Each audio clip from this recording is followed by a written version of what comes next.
আসসালামু আলাইকুম। কি অবস্থা সবার? সবাই কেমন আছেন? আমার আজকে দুপুরে রান্না বান্না চলতেছে। এখানে সফট ব্রয়লার সেটা ভুনা করব। আর এখানে মূলা দিয়ে মাছ দিয়ে রান্না করব।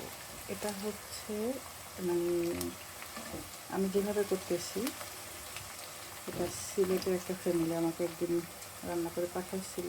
এত ভালো লাগছে খেয়ে, না তাদের কাছে রেসিপি জিজ্ঞেস করতে লজ্জা লাগছে, কারণ দেখা যায় যে রেসিপি জিজ্ঞেস করলে না আবার রান্না করে পাঠায়, যে কারণে লজ্জায় জিজ্ঞেস করি না।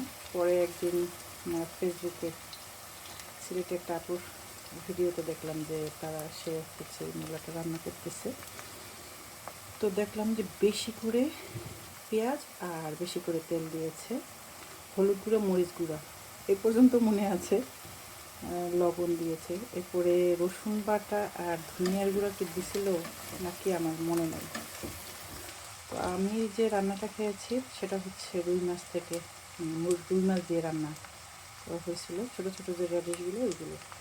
আমরা রুই মাছটা পছন্দ করি না বিধায় আমি আই মাছ দিয়ে মূলা দিয়ে রান্না করবো। যদিও আমার শাশুড়ি পছন্দ করতেন মূলা দিয়ে ট্যাংরা মাছ। তো আমি তো আগে মূলা খেতাম না বিধায় তখন সে তরকারি খেতাম না, এখন তো মূলা খাই বিধায় ভালো লাগে।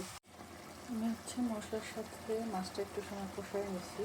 যদিও আমি যে রান্নাটা দেখছি তার মধ্যে মাছ কষায় না, কিন্তু আমরা তো আসলে এভাবে খেয়ে অভ্যস্ত না, যে কারণে মানে মনের মধ্যে একটা সন্দেহ। কিছু সময় কষিয়ে নিলাম। ঝোলের পানিটা দিয়ে দেব। পানি ফুটে উঠলে মূলা দিয়ে দেব। পানি ফুটে উঠছে, এখন মূলাগুলো দিয়ে দেবো। মনে হচ্ছে যে পাতিলটা ছোটো হয়ে গেল, মাত্র 4 টুকরা মাছ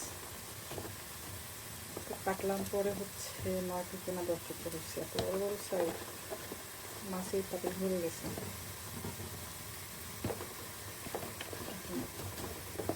একদম মনে হচ্ছে যে মুখোমুখি হবে পানি। এখানে পোলাও বসাবো। ছোটো ছেলের আবদার, আগে তো প্রতি সপ্তাহেই রান্না করে দিতাম। শরীরটা একটু খারাপ বিধায় অনেকদিন রান্না করা হয়নি। জিজ্ঞেস করছে কবে সুস্থ হব। তো আমি পোলাও চালটা ভাজবো না, বেশিরভাগ সময় না ভেজে আমি পোলাওটা রান্না করি। যে পেঁয়াজ বেরেস্তা হয়ে গেছে, এখন এর মধ্যে পানি দেবো। পানি ফুটে উঠলে পোলাও চাল দিয়ে দেবো। আদা রসুন বাটা দেবো, লবণ দেবো, একটু দুধ দেবো, চিনি দেবো। মূলা সেদ্ধ হয়ে গেছে, রান্না প্রায় শেষ। ঝোল বেশি থাকলো না কম থাকলে বুঝতেছি না। একটু ফ্রেশ ধনিয়া পাতা কুচি দিয়ে দিলাম। দেরি হয়ে গেছে রান্না করতে করতে, যে কারণে একসাথে 3 চুলায় বসাইছি। এখানে পোলাও রান্না শেষ। ডিমের কোরমার জন্য আগে ধোয়া মশলা কষাচ্ছি। যাদের স্কুল থেকে আসার সময় হয়ে গেছে প্রায়। পোলাও রান্না শেষ। দেখেন, চাল না ভেজে রান্না করলেও কিন্তু এটা জড়ায় যায় না, একদম প্রত্যেকটা ভাত আলাদা আলাদা।